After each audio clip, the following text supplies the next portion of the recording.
Good evening, everyone. Welcome back to another wonderful tasting with Virtual Tasting Society.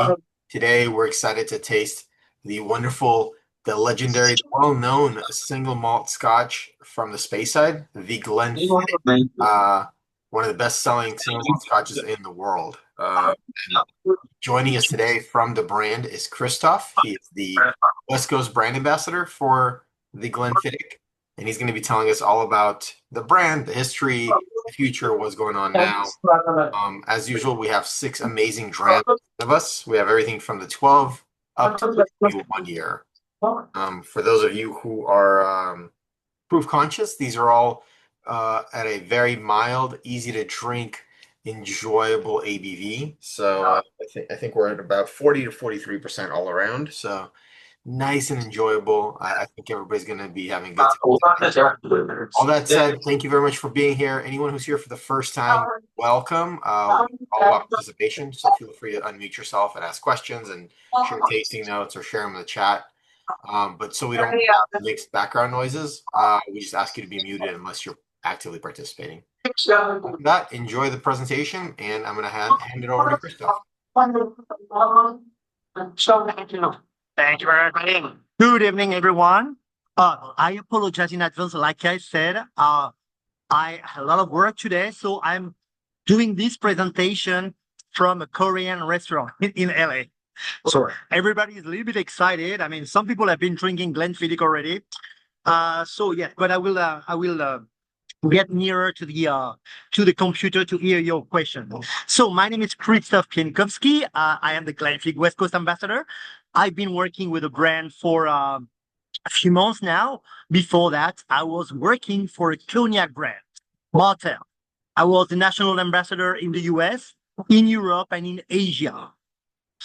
And before that, I had a career as a chef. Sorry. I had a career as a chef. So I like to pair my spirits with food, can be cognac or single malt Scotch. So now let's talk a little bit about Glenfiddich. But before we talk about Glenfiddich, single malt, let's talk about single malt. I don't know if you are all familiar with single malt. So what is single malt Scotch? It's really easy.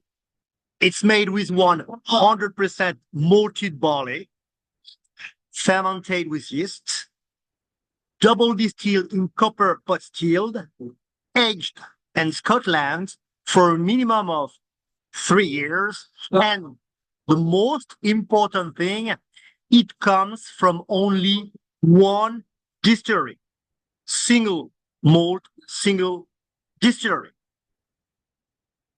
So the same thing, when I said it's made with 100% malted barley, sometimes people are not quite sure what it is. Basically, malted barley, it's like we take the barley, we steep it into water for 2 or 3 days, we take it out, we put that on a malting floor, and then we're going to leave it to sprout or germinate for a few days. What we want to do, to put it simply, it's to increase the amount of sugar in the body. In the body. And after, obviously, we're going to stop the germination, stop the sprouting by putting that sprouted barley on a grate in a kiln, which is like a type of like a big oven.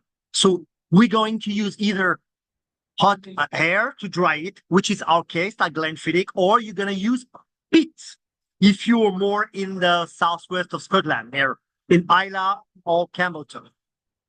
So now I'm going to share a few slides with you about just a few key facts about the brand. Okay, it's not very long. Where is it? It's over there. Okay, how do I share? Perfect. I'm gonna do the full. Oops. Okay, everybody can see it. You okay? Okay, perfect. So let's start first with the name. Do you know where it comes from? Glenfiddich. So it's Scottish Gaelic for the Valley of the Deer. So Glen Valley, Fiddick, the deer. And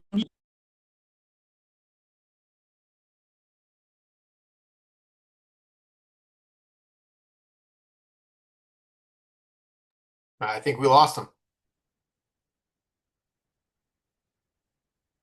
oh, sorry, it was crashing. Okay, sorry. I'm gonna do that again. Share. Yes. So Glenfiddich, like I said, means the Valley of the Deer. Now, our company was founded in 1887 by a gentleman called William Grant. So what he did basically for 20 years, he saved all the money he could, and with the help of his family, 7 sons and 2 daughters, he bought a piece of land in Speyside in the northeast of Scotland, where he built his own distillery by hand. By hand. Uh, Almost 140 years later, we are very proud to say that we are still family owned, which is very rare. If you go to Scotland, you will only find a handful of distilleries who are still family owned. So it's pretty rare. And we are very, very proud of that. A few key facts about the brand. Like I said, we were founded in 1887. For the last 25 years, we've been the most awarded single malt scotch in the world. So I'm talking about the biggest, most famous spirit award competition in the US, like the one in San Francisco. And we've been as well, sorry, I don't know what's happening with my, we've been we have the best selling single malt scotch in the world, the Glenfiddich 12 years old, the best selling single scotch in the world in terms of volume. Another important fact as well, before I play this movie, let me check. Sorry, I'm going to stop this.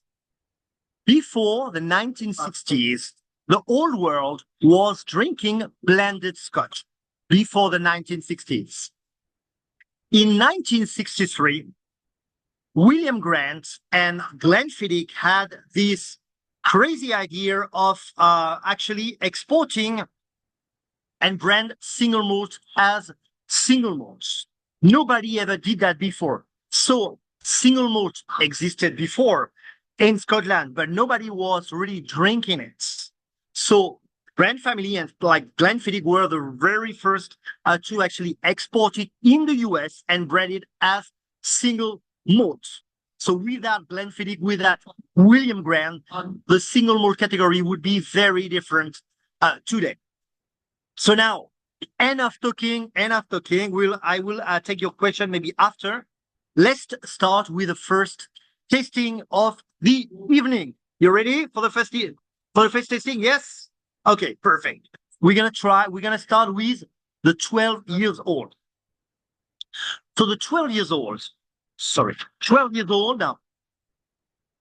That's the one that started it all. That was the first Glenfiddich, the best selling single malt scotch in the world. As I mentioned, we are non-peated, non-smoky, and very approachable. So whenever we have like people who don't know anything about Scotch, and maybe sometimes they say, oh no, Scotch is not for me, single malt, and maybe it's strong, maybe it's bitter, it's smoky. No, it is not. Not all the Scotches single malt are the same.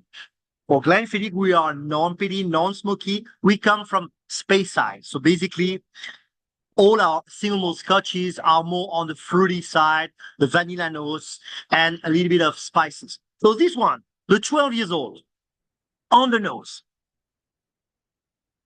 No smoke as well. I feel myself. It's more on the free side. You get this little notes of pear, like fresh pear, fresh apple, tiny bit of vanilla, tiny bit of malt, a little bit of oak. And when you sip it, it's fresh, smooth. What I really like about this one It's the balance, and not about this one only. It's about Glenfiddich in general. It's all about the balance. You will notice that none of the Glenfiddich are either too spicy or too dry or too powerful. No, it's all about the balance. And this one, the Glenfiddich 12, is the perfect example of the balance. How do you like it? So this one, obviously, so I often have this question. How should I drink? How should I enjoy my single malt scotch? Is it neat? Is it with a big rock? Is it with a little bit of water? Is it with a bit like in a cocktail? Basically, it's everything. It's the way you enjoy it. That's the most important thing, you know? The only thing I would say, if you drink it neat, you will get all the flavors, all the nice flavors of your single malt. Now, if you put an ice cube, and I understand sometimes it's like hot, like the weather we have like right now in LA, and you want something a little bit refreshing, but if you add an ice cube, you're gonna lose some of the flavors as well. It's refreshing, it's nice, but just for you to know, you're gonna lose a little bit of flavors. Now, what you can do is add a few drops of water in your single malt scotch. If you add a few drops of water, it's going to enhance. It's going to open some certain flavors that you find in the scotch, like the fruity notes, and it's going to open up the product a little bit more. It's really amazing sometimes to compare, to have a little glass of scotch, a little sip of your single malt neat, and then you add a few drops of water, and then you're going to see the difference. It's very, very, very different. Now, I was talking about cocktail. Obviously, you can enjoy the cocktail. With this one, you can go very simple as well. Not even a cocktail, just a highball. I just had one just before my dinner, like a little bit of Glenfiddich 12 or 12 sherry cask, some sparkling water, like a little bit of ice, lemon peel. You turn a little bit, and it's delicious. Very refreshing, perfect for the summer. Perfect for the season. You don't need to wait until October, November, December to enjoy your single malt scotch. You can enjoy single malt scotch and Glenfiddich all year long. Believe me, that's what I do. Now, ladies and gentlemen, let's try our second glass of the evening, the Glenfiddich 12 Amontillado cask.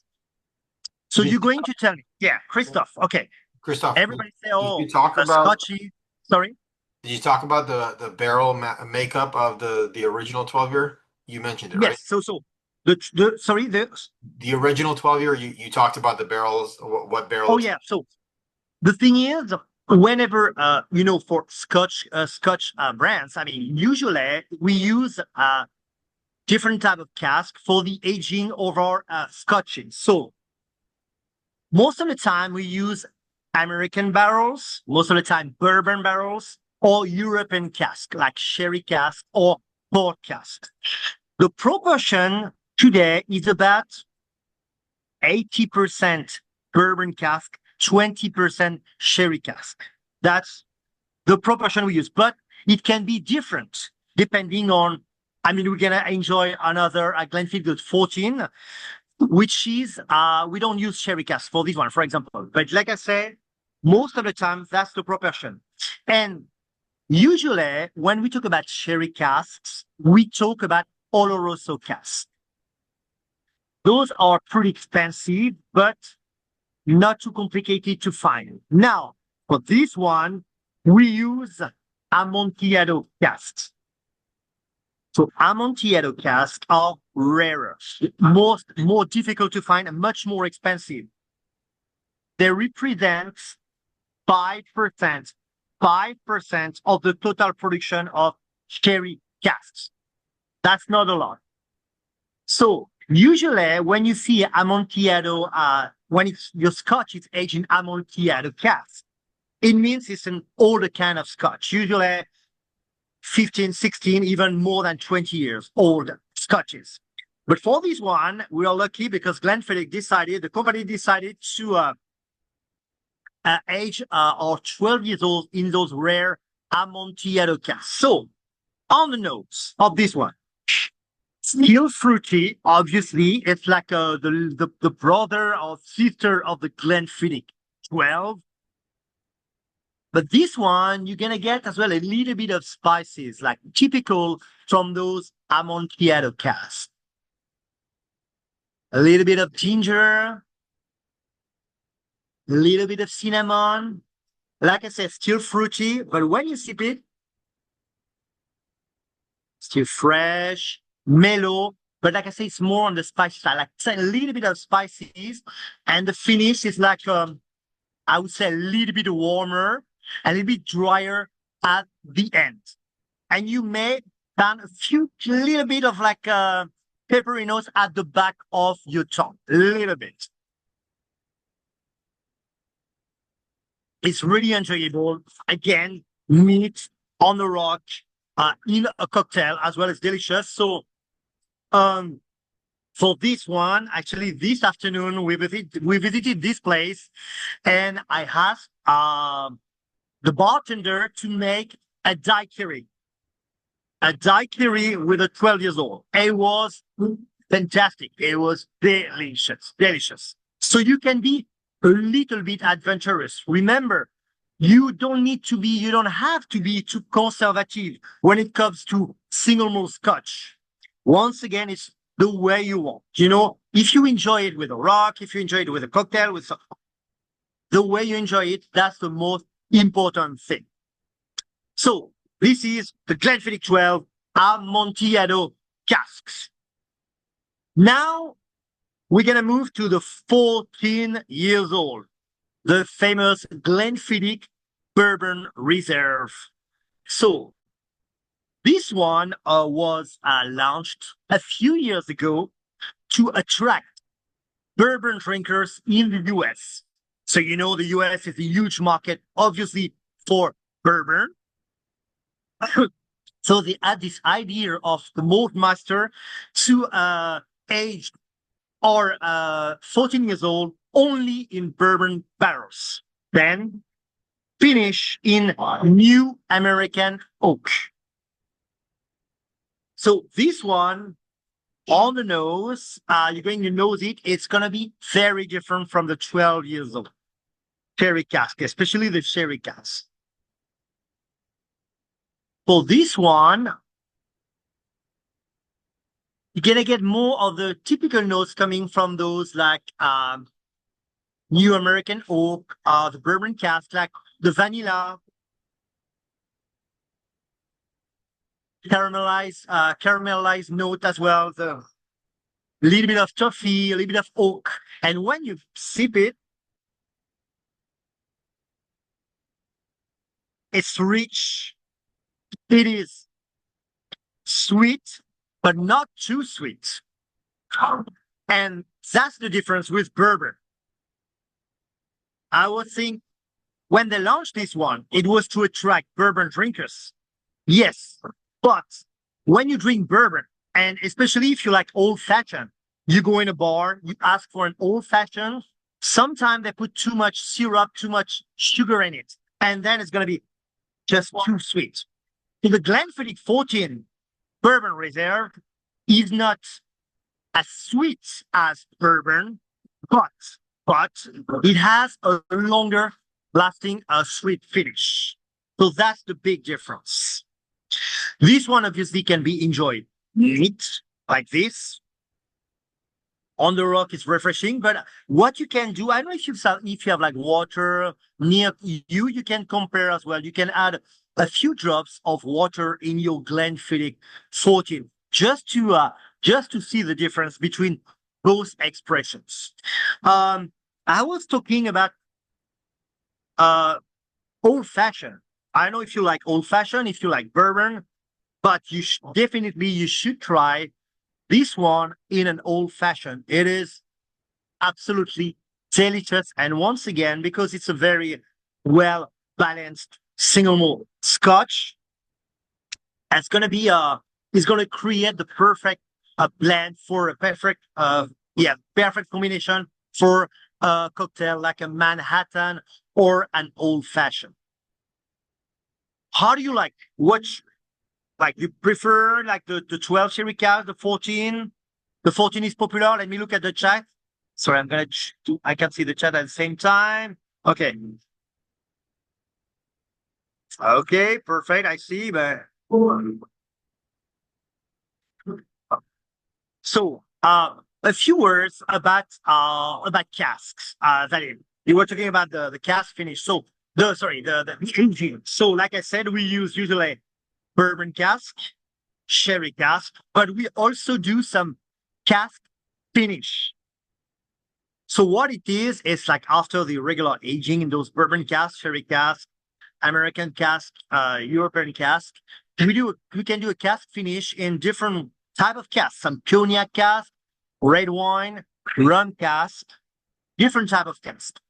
And actually, I don't know if you know that, but William Grant, our company, our former malt master, Mr. Dave Stewart, was the inventor of the cask finish. It started, I think, at the end of the 70s, and he perfected it during the 80s and the 90s. So nobody was doing that before him.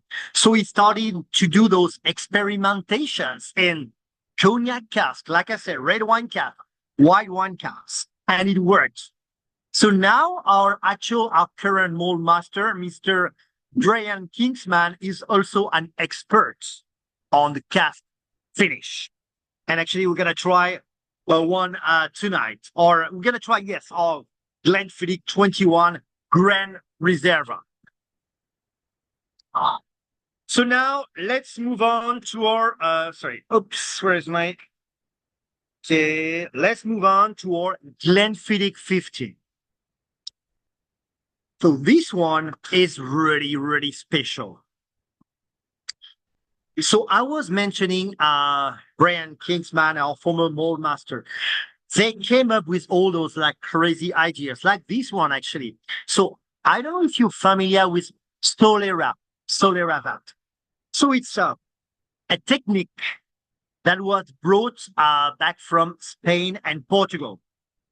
So basically, what it means is a fractional or perpetual blending. In 1998, we built a huge vat in one of our aging warehouses. In this vat, we started to marry some 15 years old single malt that we had coming from sherry cask, bourbon cask, new American cask. So what we do, we marry them for a few months, and then anytime we take some out, we pour some more in. So that Solera vat, that huge vat ton, is always at least half full or half empty. Remember, I said we built this vat in 1998. So inside, the original like scotch from inside that vat was from 1983. 1983. So in the blend, in your glass, in those bottle of 15 years old Solera vat, you may find a few molecules, a few drops of that original blend single malt from 1983. That's pretty insane. So we call it like a fractional blending or the perpetual blending. For the little story, I visited Scotland for the first time a few months ago. And usually people, they cannot go anymore in that aging warehouse where we keep our Solera vat. So anyway, I go there, they opened the hatch, I smelled, it was just incredible. The flavors coming from that huge vat are just insane. Then I asked the guy why it's not allowed anymore to actually go in the aging warehouse and to smell, open the hatch.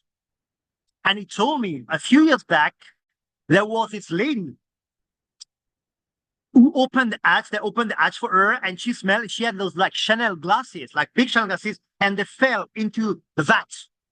and she lost her glasses. So I don't know how they got back those glasses, but yeah. So since then, you cannot actually go there and actually smell the parade. But it's just incredible. So on the nose, let's note it. So when you nose it, you're going to see I open my mouth. See? So it's better actually when you nose it instead of closing your mouth. You're gonna get more flavor. It's gonna be a little bit more intense on the nose and on the palate. So this one, I would say, is more complex. More complex. You're still gonna get a little bit of vanilla, a little bit of honey, rich dark fruits, but definitely more complex. Then let's sip it.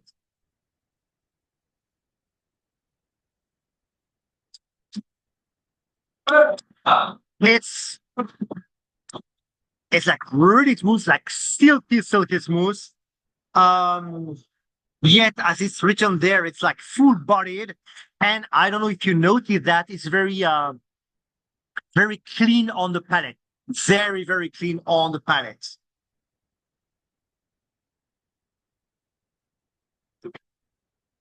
So this one, once again, I was funny because I was talking about the highball. To have a highball, actually, for a few days ago. Oh, actually, I missed the video before. I wanted to show you a video. So I don't know if you know that, but we started a brand new partnership with Aston Martin, Formula One. So a few days ago, I was in Miami for the Formula One Grand Prix. And anyway, I was at near the beach in Miami, and I had like some people sitting next to me, and they were drinking I don't know, like bourbon, I think. And they were looking at me. I was taking a picture of the bottle on the counter, and I was drinking a highball with the Glenfiddich 15, actually. Remember, like just sparkling water, slice of like a lemon zest, lemon peel. And then they asked me, oh, what it is? And I said, it is Scotch, single malt. The lady told me, oh, I don't like Scotch. I don't like single malt. It's like, it's bitter, smoky. I said, no, it is not. Not all the Scotches are the same. So I bought them a drink, Glenfiddich 15 highball, and they loved it. Once again, they didn't expect that. They told me it's delicious. It's refreshing. We didn't expect to drink a single malt like this, like near the beach with this like weather. I say, yes, single malt can be indeed very refreshing. So what do you think of our Glenfiddich 15 years old Solar event? It's very different from the other one. Let me look at yeah. Yeah, I put in the chat. This is the 15 for years has been my favorite value in Scotch. It gets to all the things that are nice about the brightness of the 12, but all of these rich dark notes too, and you can pair it with anything. And like I said, this one, it's like, once again, it's very different. And that's what I like about our different Glenfiddich, our different expressions with like I said, still the thing they share is the balance, obviously. But each of them has his own story. That's what I like. With obviously with like different flavors, different tastes. And I don't know if you know that, but I probably, but when you go in like different like places and you want to buy a 15 years old, let's say a Glenfiddich 15 years old Solar vat, and you compare to other 15 years old, the price for a 15 years old is like really super reasonable. I can tell you that. Okay. Are we ready to enjoy the next one? So now we are moving on the 18 years old small batch. So there is a reason why it's called small batch. They usually, I don't know if you can mention that, but we have a lot of barrels at the Glenfiddich distilleries. We have about 1 million barrels. So you're going to tell me, oh, Christophe, yes, you telling us that you are still family owned, yes, but you have this huge number of barrels and old Scotch. How do you do? It's really simple. It's because the company, William Grant, took a lot of risks. Through that, its history. An example, the Prohibition between 1919 and 1933.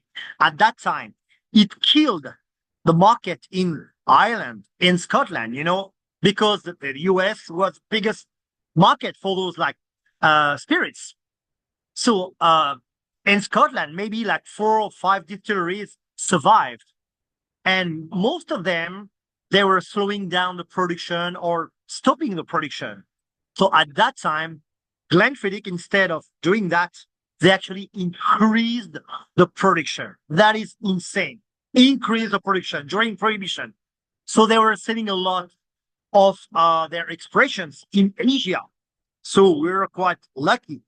But yes, at the end of the Prohibition, they were ready, obviously. And when the market reopened in the US, they were ready. And then they had a huge stock. So once again, yes, we have a huge stock of very old Scotches, but it's because, once again, we took a lot of risks through that, our history. So small batches, it means we take about like 80, 100 barrels per batch to create the 18 years old. So I would say the 18 years old is the older brother of the 12 years old. So I'm going to explain myself. The 12 years old, you remember what I was saying about, fresh apple, fresh pear notes. So this time in the 18 years old, you're going to find some notes like fruits, but more baked fruits, like baked spices. Obviously, it's more mature, it's older, it's 6 years older than the 12.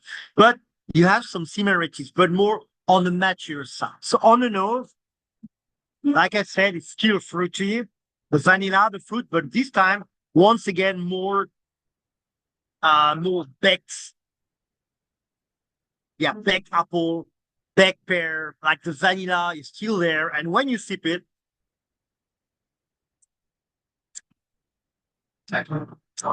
it's round. Once again, like silky smooth with a really nice aftertaste as well.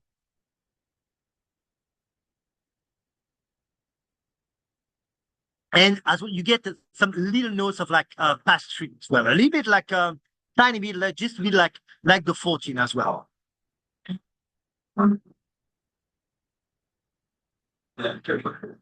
So when I said Glenfiddich 14, Glenfiddich 18, Glenfiddich 12, the age that I mentioned is always the minimum aged. Let's say the 12 years old, the minimum is going to be 12. It has been aged for a minimum of 12 years. But then we can have some older spirit inside, but we don't mention that. We mention always the youngest single malt Scotch inside.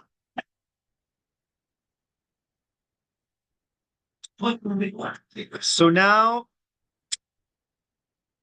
we're going to talk about the 21 grand result. But first, I want a few comments, like a few. Can you share with me like what you think of the 14? Let's say the 14. Since I talk about the 14 because it's only released, it's only available in the US. And like I said, it was really to attract the bourbon drinkers, and it worked. It is now our fastest growing spirit, growing expression in the US.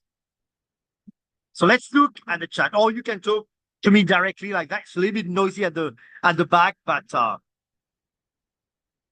too sweet. Okay, too sweet. Yeah. But Vadim, but compared to the to bourbon, for example. No, it wouldn't be too sweet compared to bourbon.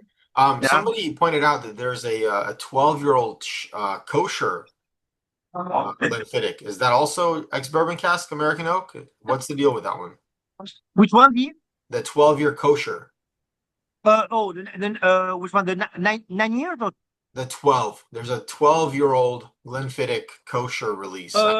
This one, because I think because we have the 19. I'm not sure. I haven't tried this one yet. Michael I haven't tried this one.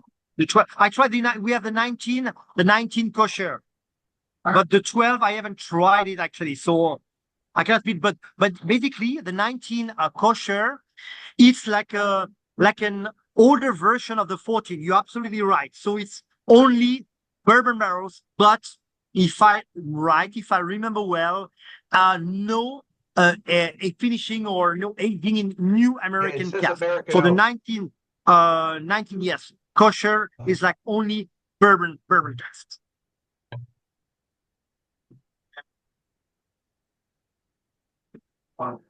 Okay, so now let's talk about the Glenfiddich 21. So remember, I was talking about cask finish.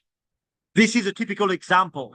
So the Glenfiddich Grand Reserva 21 years old is part of our Grand series. So we have the 21, the 23, the 26. All of those different expressions are finished in different type of casks. For this one, it's finished in rum cask, Caribbean rum cask, coming from 3 different distilleries. So what we do, we buy new casks. Then we fill them up with rum for a few months. So basically, we are seasoning those casks with the rum for a few months. Then after we take out the rum of the casks, we are selling it back to some distilleries. We don't keep the rum, and then we're going to use those casks 1 time, 2 times, sometimes 3 times for the finish of the Glenfiddich 21 years old. So this one is really special. It's aged first in American cask, like bourbon cask, and a little bit of new American oak. But remember, it's finished, so aged for 21 years and finished for about 4 to 6 months in those Caribbean rum casks. So let's know this.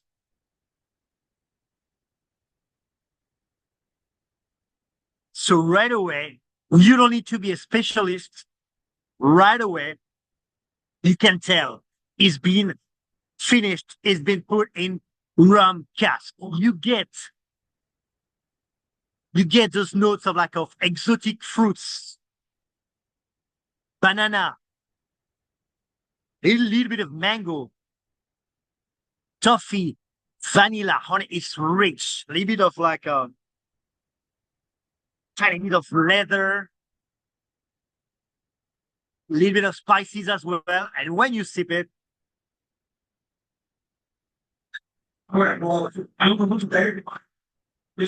so it's really funny with this one. At the beginning, it's slightly sweet on the beginning of the tongue, and then you get a little bit of those peppery notes at the back of your tongue, a little bit. And the finish is like warm, dry, a little bit drier and spicy as well. I love this one. I don't know if I was talking about the different cocktails you would do with or different Glenfiddich, but this one I try. Oh yes, I was talking about the sherry cask, the 12 years old Amontillado cask. This one, not so long ago, I think it was in Miami actually. I tried a pretty expensive cocktail with this one, a daiquiri with the Glenfiddich 21 years old Grand Reserva, and it was perfect. Finished in rum cask, it was delicious, but expensive, obviously.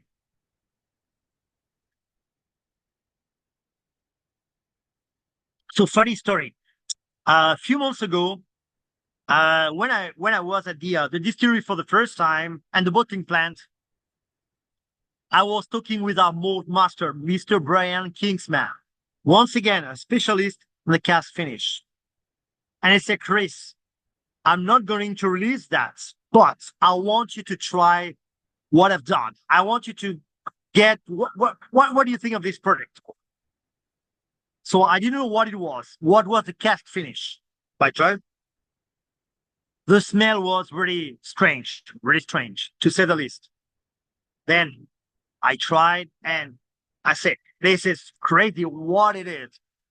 And he told me we did an experience with Tabasco casks. So actually, they tried to finish some are single malt in the Tabasco cask. It doesn't work. I can tell you, it does not work. Don't try that at home. That's not good. But once again, you can play a lot. I was talking about the fact that, I used to work for a cognac company. For cognac, if you do the aging in a barrel that didn't have any grapes inside, like bourbon cask, you cannot call it cognac anymore. The rules are very, very strict. So we are very lucky. I'm not saying the rules are not strict with Scotch. The rules are pretty strict, especially single malt. But we can play with the cask finish. And even if we can age our single malt for a few months in any cask, it will still have the name single malt Scotch. So that's a fantastic opportunity for us. And once again, what I like about that is Glenfiddich is one of the oldest, most famous single malt Scotch in the world, but still they don't stay like this, say, oh, we're the best, we do that, we do that. No. They keep on inventing, renewing themselves. That's super, super important, especially for older brands, and that's exciting for everybody, not only for our mold master, his team, the people like Glenfiddich, but also for the consumers, because especially you have to think about all the different consumers we have. Some people, every weekend they go to different spirits. Sometimes they go for a tequila, sometimes for a Scotch, sometimes for a bourbon. So it's hard to attract those, sometimes those new consumers, So and it's a fantastic way to do that, by inventing new things. Now, let me talk about the bottle. Nobody asked me a question about the bottle yet. Why do we have a triangle shape? That is weird. Most of the bottle, like the whiskey bottle, are round. So actually, our bottle used to be round as well. Everything changed in 1968, I believe. So what happened at that time? Yes, they decided to redesign our bottle.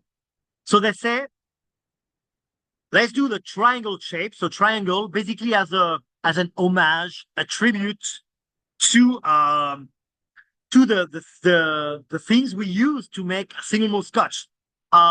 Yeast, cereals, and water. Triangle, the three main things, the three main ingredients for single malt Scotch. Now, I have a funny story. When I was at the distillery, once again, a few months ago, I was talking with older guy, and they told me, they said, before the 60s, Christophe, before actually they invented this triangle bottle, at that time, a lot of people from the distillery were drinking, Glenfiddich at home. But more than that, some of those people were drinking Glenfiddich in their bedroom. So they would hide a bottle of Glenfiddich under the bed.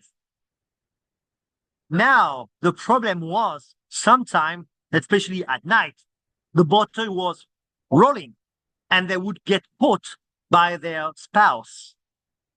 And then, they were in trouble. So now when they created this triangle bottle, everybody was safe.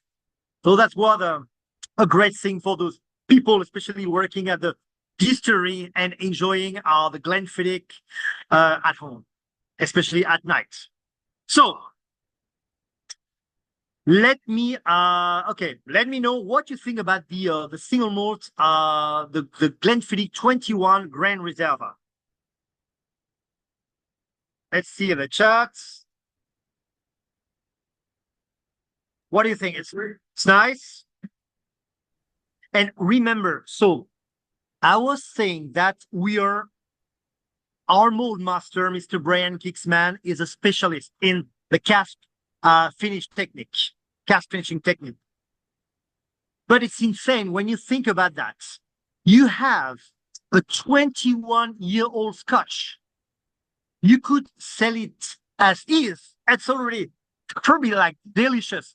No, our mold master said, no, it's not enough. I'm gonna do a little like a cask finish in those like rum cask. We have one of our new expression is the Glenfiddich 31 Grand Chateau. So this one, listen to me. It's aged for 22 years in bourbon barrels, sherry barrels. Then it's not even a finish, it's like an extended aging. So they aged like 9 years more in red wine cask from Bordeaux wine.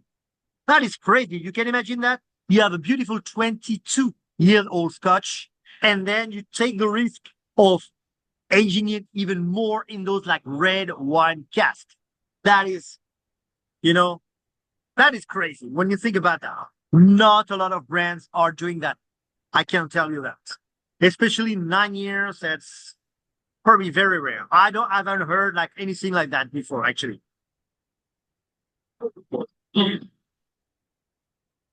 So, Mathieu Command, I found, okay. So, okay. I don't know. Let me check about the comment. Sorry. Look, the 21. So good. Banana runs. Exactly. Banana. That's what I get. Banana daiquiri. Exactly. And believe me, the daiquiri I had today was like, it was delicious once again. But for the purist, or it's kind of hard to say, oh no, like 21 years old Scotch. No, I'm never going to drink it in a cocktail. It would kill the product. No, obviously not. And I guess, like you said, banana daiquiri, there's all cream soda eyeball. Yes, absolutely. The vote for the cream. You know what? How does the 19 years old compare to this? So the 19 years old is pretty new. It's kosher. So this one, like I said, it's an older version of the 14 years old that we have. But the difference is our Glenfiddich 14 years old is aged in bourbon barrels, finished in new American casks. The 19 years old is only aged in bourbon barrels, not finished in American casks. So basically, you're gonna get even more those notes of like the caramel note. Yeah, basically the caramel, the toffee, a little bit of like pastry note as well. But mostly the caramel, the fresh toasted oak as well, coming from the bourbon barrels, the vanilla, and all those type of flavors. So the 14, but it's a little bit more on the mature side.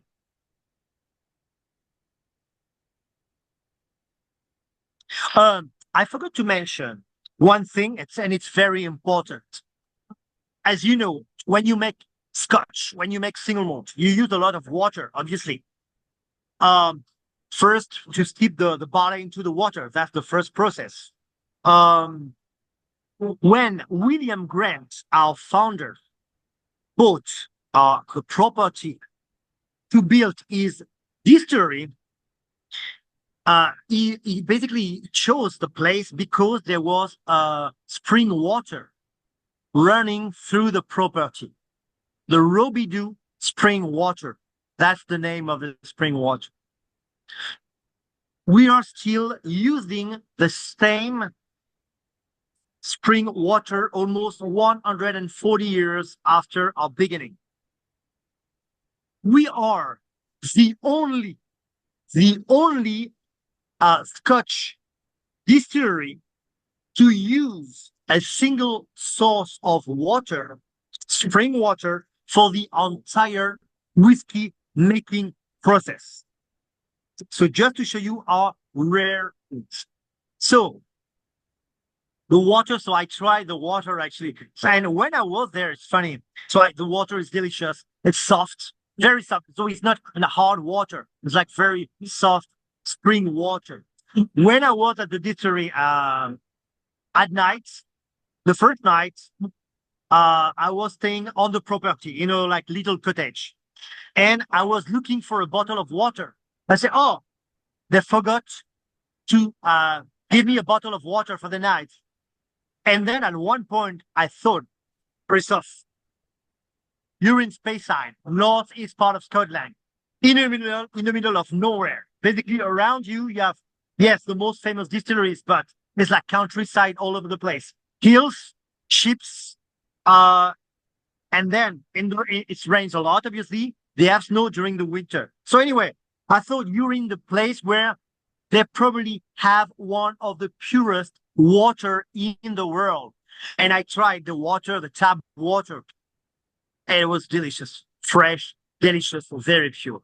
But all spring water is, like, once again, the perfect kind of water for the type of single malt we make. So we are very lucky, like I said, to still be able to use that spring water, the Robidoux spring water. Oh, I love the pool. Okay, what was the favorite? I know. Maybe I'm gonna put them all. Me really depends on the time of the day. Allez, for tonight, I'm gonna put. Allez, I'm gonna put this.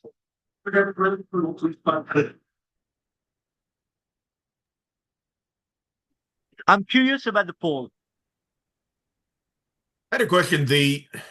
It seems like I don't know if this is a William Grant trait or if it's a Glenfiddich trait that Glenfiddich never seems worried that when it comes up with a new product to try and get a new group interested, it doesn't try and bring all of the old fans with it. It's not afraid to go, this might not be for all of our normal fans, but we're going to make something just for brand new Yeah. fans. And they're not afraid to expand that way. Yeah, and I totally agree with you. And like I mentioned before, I used to work for this cognac company, and it was the same issue. What do we do? And it was the oldest of the big cognac brands as well. So it's kind of hard. Either we stay with our fan, like you say, or either we have to innovate. But I now after like 15 years of experience, I can tell you, if you don't innovate, you're dead. You can still keep your classic. If you have a classic, we have the 12 years old Glenfiddich. We are not going to change it.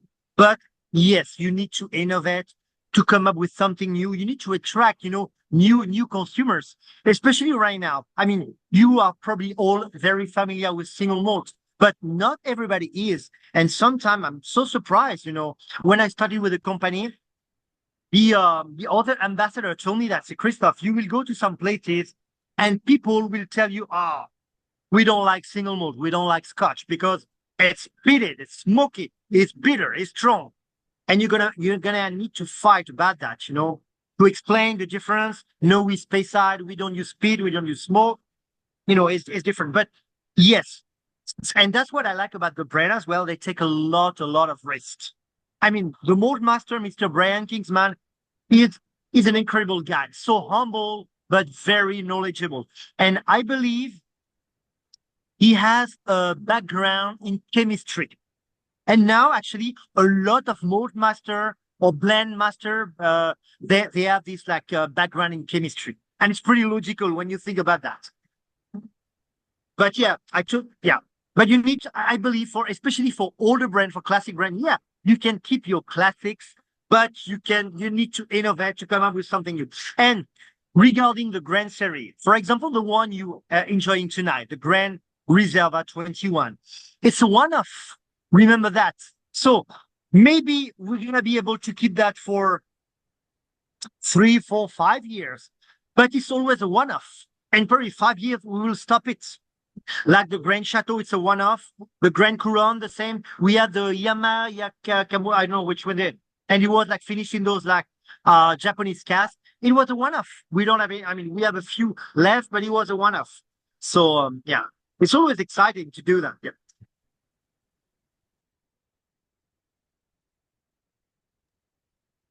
Okay, let me do the chat. Do you have any question? Yeah, I was gonna say Glenfiddich is well known for making very approachable whiskey, which I mean explains why you're number one best-selling single malt in the world. But it seems like even within the big houses, even the Glenlivets and the Macallans and everyone else has an expression where they dive into something a little higher proof to get a little more flavor. But I don't think I've seen that with Glenfiddich, or has there been an expression that I've missed? So I believe if I'm the Glenfiddich, I was thinking about the Glenfiddich 31 Grand Chateau. Mhm. I believe this one, and it keeps on changing every year, but it's about 45, 46 ABV. So like 80, 90, yeah, 92 proof, yeah. But unlike bourbon, yeah, it's true. Like I think that, and I enjoy some like the cask strength like bourbon and stuff like that. But for single malts, sometimes it's just too much. The more increase is not. I mean, it's really rare when you increase the amount of alcohol inside the proof or the ABV, and it gets like tastier or get with more flavors. It's not easy to combine. I mean, I'm talking about single malt, or maybe I'm talking about Glenfiddich. Even though, Vadim, I would be curious about a peated scotch. So do you know what is I have no idea what is the strongest peated scotch outside, or one of the Octomore. strongest? Octomore. Yeah, Octomore. Yeah, obviously. Yeah, yeah. So in terms of peat, but also in terms of ABV Yep. and Yep. Oh, yeah. Vadim, I was just looking it's gone now. You were talking about, the experimentals going away, but the Project XX was like 47% and it was delicious. Amazing. So this one, I had the chance. So it was over when like I said, I just started a few months ago, but I was lucky enough to try like one of a glass of this one. Yes, it was delicious. From what I understand, they brought those different ambassadors, like Glenfiddich ambassador, I think, or spirit ambassadors, and each of them chose a barrel, a cask, one of the best casks. They tried it before, and after the mold master did the blend. I mean, the blend. It's like a single malt, but it combined everything. Yeah, and he came up with he was really good. And they did one with IPA, I think IPA cask. One with what was like uh And then Fire winter. and No, Cane came out at the same time. yes. So I tried the fire cane with an old fashioned. I loved it. I loved it. But like I say, it's kind of hard like to find those bottles now. So whenever I visit a liquor store and I find one of those, I buy it right away. Yeah. Nice. So I think everyone's voted in the poll. I'm gonna pull up the results. You have 1 second to vote if you still want to vote. Hopefully you still have a little bit in your glass. Let's do our toast. We got most of the people back. Wes, if you're hiding behind the scenes, now is your chance to come back. But I see a lot of lovely faces. So we're gonna all raise a glass and say cheers. Smile right to the camera. There you go. Wes is back. All right, everyone, smile. We could do. So let's do it like the way they do it in Scotland. So they do like how what is the cheers in Scotland? So it's sláinte. So if you do like good health, like in France, so slanjava. We can do it. So we can go all unmute. Let's go all unmute and let's do a cheers all together to celebrate Thursday night. Hey, it's not too bad for a Thursday night. We're gonna have a long weekend too, so let's enjoy that. So you ready? I'm gonna count 1, 2, 3. Hey, I'm in a restaurant. Look at me, and trust me. Look at that. I think your camera's drunk. It's blurry. But I'm gonna shout. Okay, are you ready? 1, 2, 3. Slang. Yes.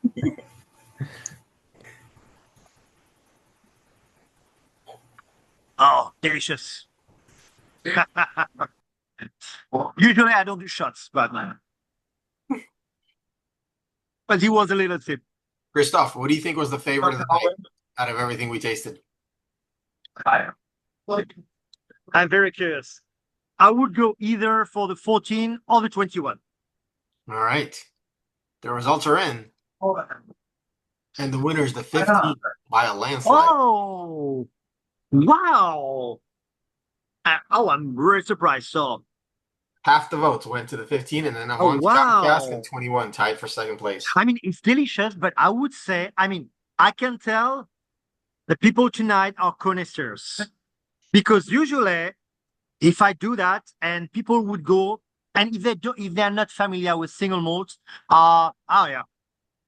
Oh, and the 14 just 8%. And they would go right away for the 14 because that's the most, when you don't know anything about Scotch, that's one of the most approachable. But when you choose 15 years old, it means you're already a connoisseur. You already know your stuff. So that's great. I love that. No, I love it. the 14-year-old really was a slap in the face after the first two that we had. So Yeah. it was very big and bold like a bourbon. Yeah. And it felt out of place compared to all the others.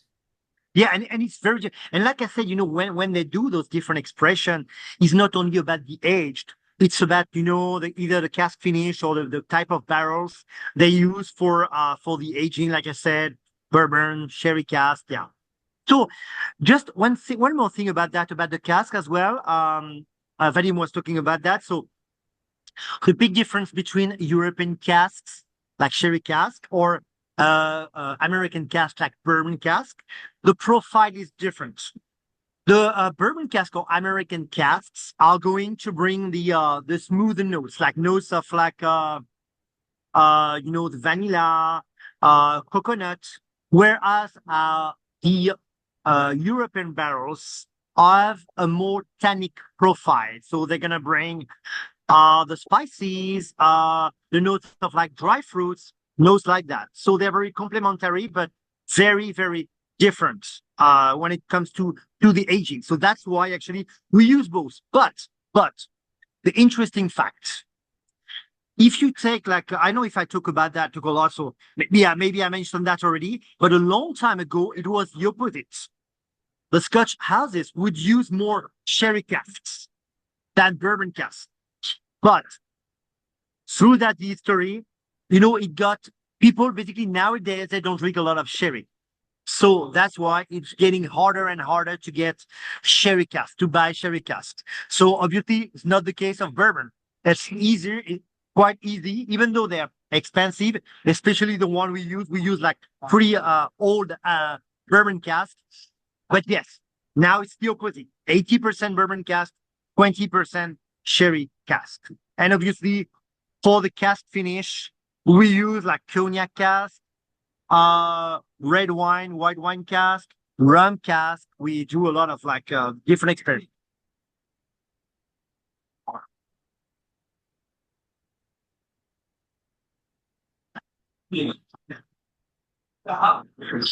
Any more question or feedback? We forgot to mention that for today's tasting, Matt was able to partner with Mission, with our friends at Mission. So for those of you not looking at the chat, on top of everything else, everything we tasted today, we all know Mission has really great prices. So they're giving us another 15% discount on top of the already shelf prices. You can see the thing? Yeah, I sent the code in the chat. Okay.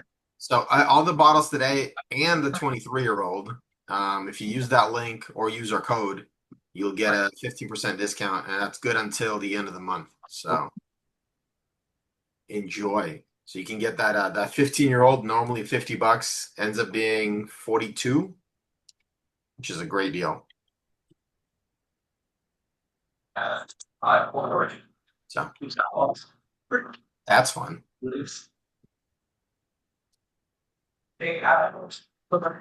And once again, remember, it's funny, because your favorite one was the 15 years old, and believe me, you're going to have a look if you purchase a bottle like tomorrow or to celebrate the weekend, and you will see big differences in term of price between our 15 years old and some other 15-year-old scotches.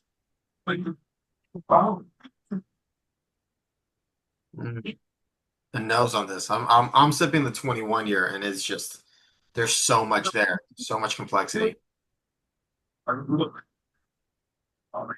And once again, it's incredible to note that, like I said, they use those like new rum casks and to season them with rum. And once again, they use the rum from 3 different distilleries.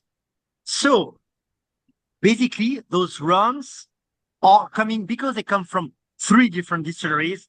They have different flavors, a different flavor profile. But after all these like combine for the aging of our Glenfiddich 21, it makes like a fantastic recipe.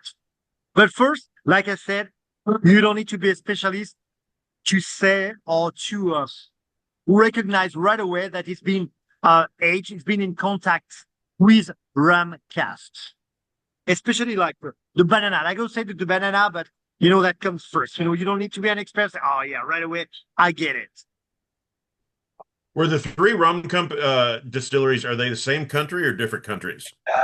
So the thing is, they never communicate on those things. So, like, I was talking about the red wine, the Bordeaux red wine cask. I know it's a grand chateau. It's like one of the best chateaux, but they never, ever communicate on that. I think it comes from the fact, it's a great question, actually, Jason. A few years ago, when they did those limited edition with the IPA cask, I thought I believe there was a trouble with the brand, with the IPA brand, something like that. Since then, they never communicate on the cognac cask they use, and it's the same for the cognac. They don't say we are selling our cask for the finishing of this single malt. We don't do that. And actually, when I was in the for cognac, it was the same time. They rarely communicate on the on the brand they use for the cask finish or yeah. Yeah, we've had a couple other, especially we're noticing it more with rum casks. There's a lot of other distilleries we've done tastings with that they don't know where their rum casks come from because they're getting shielded behind brokers and nobody tells. But one thing I'm sure of is like Brian Kingsman, our mold master, went there and tried those different rum, even though it was not rum again, but he was he was trying the rum and make sure it would get a great result to season the barrels with that rum.